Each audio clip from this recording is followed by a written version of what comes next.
To access our render options, we're going to go all the way to the upper right part of the screen, and we are going to see this little camera. Now we can either left click on it to render our scene, or we can right mouse click to open our render options. In the upper left part of our render options, we have our preset render qualities, which allow us to render OpenGL, which we can edit these options for, whether we want a faster scene or a better render, which will take a little bit longer.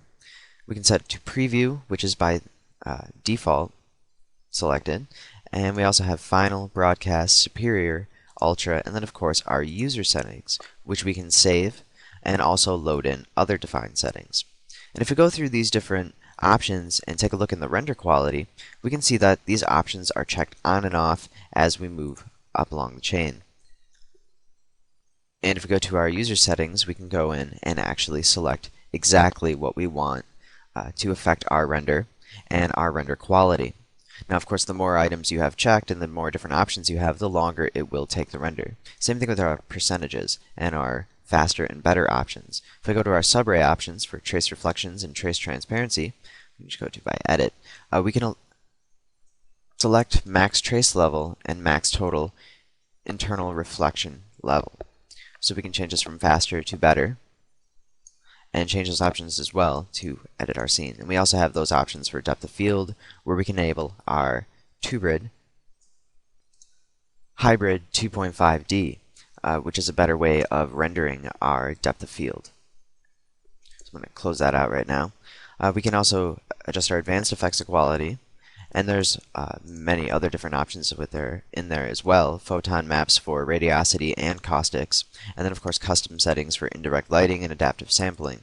A little bit of extra options to improve the overall quality of your scene. We also have our anti-aliasing options for object anti-aliasing, texture anti-aliasing, and then of course our overall anti-aliasing for the scene, where we have many different options. Of course, the more we increase these options, the longer our renders take.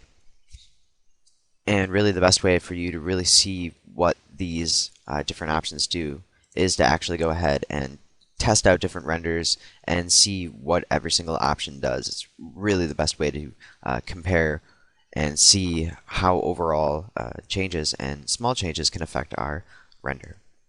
If we go back to the left side of our panel, underneath our presets, you'll see that we have our renderer. And now we have our internal renderer, which is the basic view renderer, and if you're not using a network, then you really don't need to worry about anything else. But then we also have our standalone renderer, which we can use the local standalone renderer, which is basically just view by itself, or we can use Hyperview Network Manager, which will allow us to edit over many different machines and render over several machines. And then if you're using an external renderer, an outside program, third-party renderer, you can use the renderable network to plug into that. And now we're going to take a look at our picture size and resolution on the right side, upper right of our panel. We can see our aspect ratio. This allows us to select different formats for rendering. We can set widescreen, we can do a cinemascope if we're going to be doing film.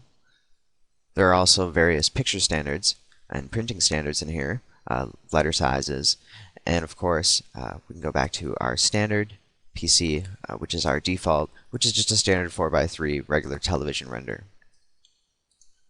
Our standard PC resolution.